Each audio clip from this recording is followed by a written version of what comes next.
আজকে Nilima cooking show থেকে বানাতে চলেছে। দেখুন আমি বাজার থেকে নিয়ে এসেছি যে চিতি কাঁকড়া আর চাল কুমড়ো। এই চাল কুমড়ো দিয়ে চিতি কাঁকড়া দিয়ে বানাবো।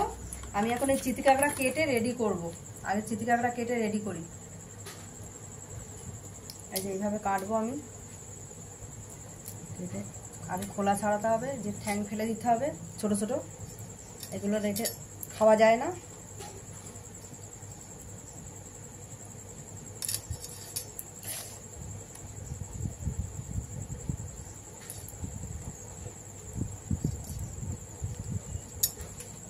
এই যে ভেতরে কালো টালোগুলো সব ফেলে দিতে হবে।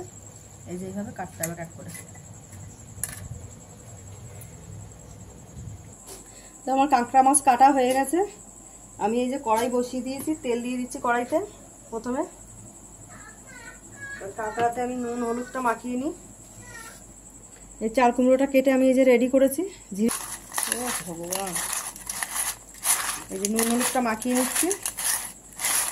এবার তেলটা গরম হয়ে গেলে আমি ভেজে নেব। তেলটা গরম হয়ে গেছে, আমি দিয়ে দিলাম মাছটা।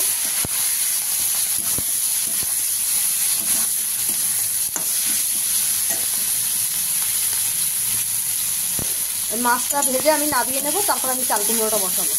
ঠিক আছে, আমার কাঁকড়া মাছ ভাজা, এবার আমি নামিয়ে দিচ্ছি। এবার আমি কড়াইতে তেল দিয়ে দিচ্ছি পরিমাণ মতন। চাল কুমড়োটা বসাবো। আমি দিয়ে দিলাম জিরা ফোড়ন।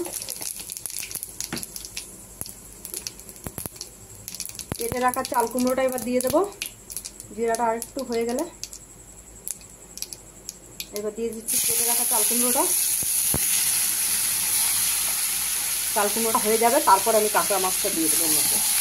এটাকে চিতি কাঁকড়া বলে।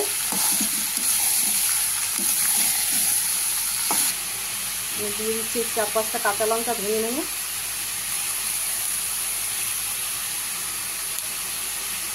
একটু পরিমাণ মতো নুন, আর দিয়ে দিলাম হলুদ গুঁড়ো।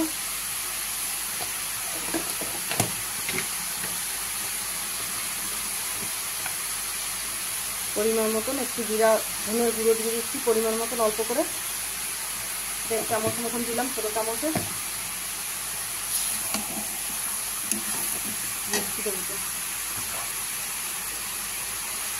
দিয়ে দিচ্ছি একটু পরিমাণ মতন মিষ্টি দিয়ে এবার আমি ভালো করে নেড়ে চেড়ে ঢাকা দিয়ে দেবো। কষা হবে, তারপরে গিয়ে আমি মাছটাকে এর মধ্যে ঢেলে দেবো। কাঁচা মাছটা দিয়ে দিচ্ছি এবার ঢাকা। এবার ঢাকা দিয়ে দিয়ে করবো, কারণ এটা সেদ্ধ হওয়ার ব্যাপার আছে। ঢাকা দিয়ে দিয়ে করবো, নরম হয়ে যাবে, তখন আমি কাঁকড়া মাছটা দিয়ে দেবো ঢেলে। এবার আমি দিয়ে দিলাম কাঁকড়া মাছটা। এবার নেড়ে চেড়ে আবার ঢাকা দিয়ে দেবো, কারণ আমরা সবসময় লাউ দিয়ে খাই। আজকে আমি চাল কুমড়ো দিয়ে বানিয়ে, এটাও খুব ভালো টেস্ট হয়, সেই জন্য আজকে চাল কুমড়ো দিয়ে বানাচ্ছি। লাউ দিয়ে সবসময় ঘিয়ে খাবার হয়ে যায়।